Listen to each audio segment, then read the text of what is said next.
The importance is obviously trying to bridge the gap. There's no guarantee he's going to get into an academy, but if you give him that environment, give him the structure, the coaching, a lot relies within the player as well, though. He's obviously want the hunger to obviously be better. And if we can get him to academies, which we've obviously been lucky enough to have 16 there, which is great.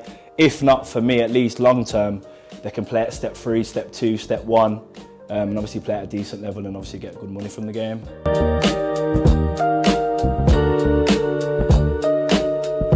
Oh, massively. Like for me and obviously my partner who does it with me, Nathan, that's like our goal. Obviously we're a successful team, we're a good side. Obviously we won silverware, but for us getting players to that next level is obviously our biggest trophy and reward. So, and it's obviously a lot down to the player. Obviously they put the hard work in, they listen, they turn up, you know, consistency, do the bit away from football. So for me, it's just a massive well done to them, and obviously we're proud. Obviously they can go on to their next journey as their obviously football path.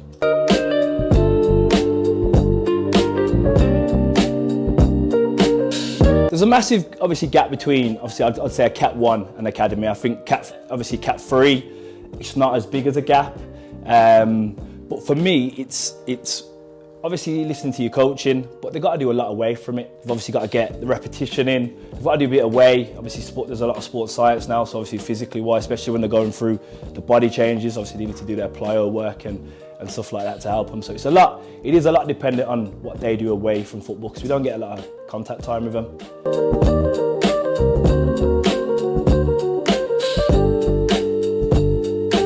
Yeah, I'm pleased. I don't try and get too over the top with it, you know. Obviously, it's kind of my job, my role, you know, and that's what I'm here to do. I always said to myself, I've played at a high level myself as a kid, so I always said, when I grow up, I just want to give a bit back, you know, and give them that environment and the structure to be able to, as I say, if they can get to academies, great. If it means that they obviously stay with me until the end, obviously go into programs, obviously like what Alf Church have got, and then obviously ultimately play step 3, step 2, step 1, and make it through the pyramid that way, then great. But as long as obviously I'll give them the best that I can, then, you know, I'm happy.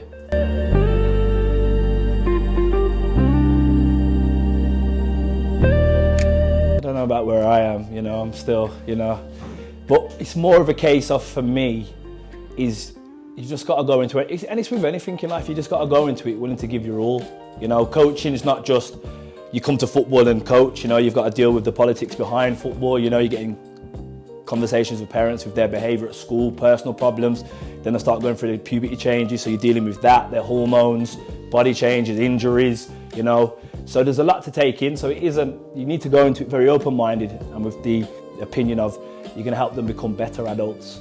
And I think if you go with that mindset, it's an overall approach, and then hopefully then, you know, as you say, either get them into academy football. They may never even play football after 16s, but I know at least then you've installed something in them where if they see you 10 years down the road and be like, oh, he used to coach me, he was so good, he done this for me, done that for me, I feel like they're the little rewards that you get. So for me, just be open-minded.